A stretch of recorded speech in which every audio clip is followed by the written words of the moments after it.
As dawn rose on New York's skyline on June 12, 1955, the day's headlines were dominated by a potential General Motors strike, the President Eisenhower graduation address at Penn State, potential warfare in the Formosa Strait, and the Le Mans auto disaster. During the 1955 Le Mans race in France, 83 people were killed and nearly 200 injured. 2 race cars collided, sending flaming debris and car parts into the stands.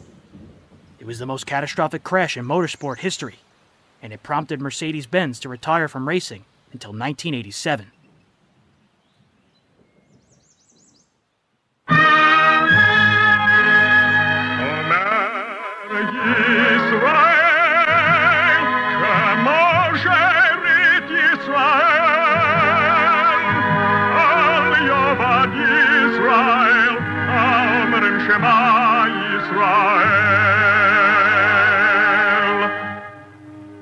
And the Lord spake unto Moses, saying, Command the children of Israel that they bring unto thee pure oil olive, beaten for the light, to cause the lamps to burn continually in the tabernacle of the congregation, and it shall be a statute forever in your generations.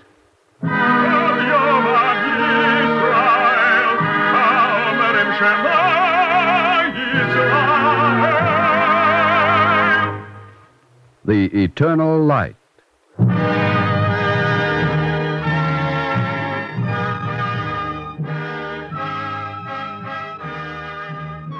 At 12:30 p.m. Eastern Time over NBC's WRCA in New York, The Eternal Light took to the air with a story entitled A Light Against the Dark. Then, in its 11th year, The Eternal Light dramatized stories from ancient Judea, along with contemporary works like The Diary of Anne Frank. It was produced by Milton Krentz in conjunction with the Jewish Theological Seminary.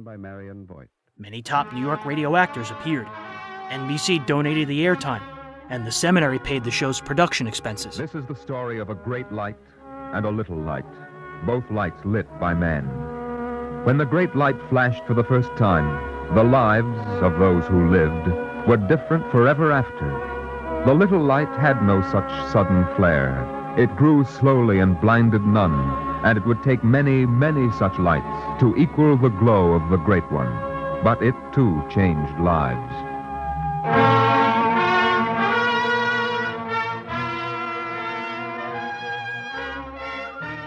Although many radio programs were being canceled, The Eternal Light would air on radio and then television until 1989. But when war has been going on quite a while, people learn to carry on their lives in spite of it. Mothers prepare breakfast, send husbands off to work, get children ready for school. Years and years ago, when I was a boy, when there were wolves in Wales and birds the colour of red flannel petticoats whisked past the harp-shaped hills, when we sang and wallowed all night and day in caves that smelt like Sunday afternoons, in damp front farmhouse parlours, and we chased with the jawbones of deacons the English and the bears. Before the motor car, before the wheel, before the Duchess... You are listening to the voice of Dylan Thomas reading A Child's Christmas in Wales, a page from this week's and our final edition of Anthology.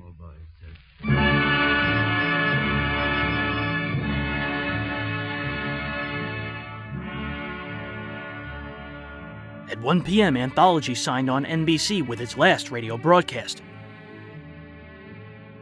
Directed by John Malcom Brennen, produced by Steve White, and announced by Harry Fleetwood, Anthology offered dramatic readings of famous and lesser-known plays. It featured men and women like Lynn Fontaine, Bing Crosby, Agnes Moorehead, Orson Welles, and in this final episode, Dylan Thomas, although he'd passed away in 1953.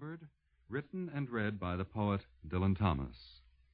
This and other works of Mr. Thomas are available on Cadman Records. There is very little you can say at the end of a radio series. May we wish you a most pleasant summer, and again express the hope that we'll be with you in the fall.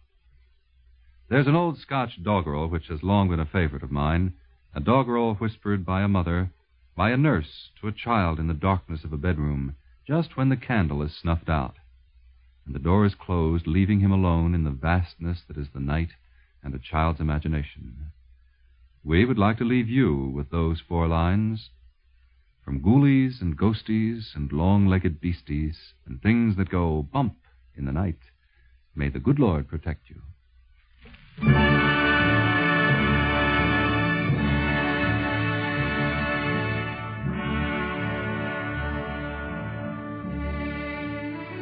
For the next 3 hours, NBC broadcast The Jane Pickens Show, The Catholic Hour, Citizens Union Searchlight, and music from the NBC Orchestra in Chicago.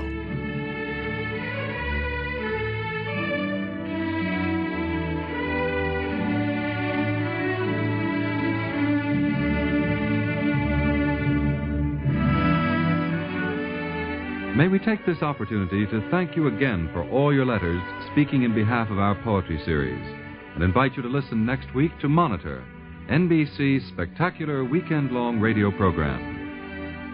Anthology comes to you, transcribed, in cooperation with the Poetry Center of the YM and YWHA, 92nd Street and Lexington Avenue in New York. John Malcom Brennen, Director.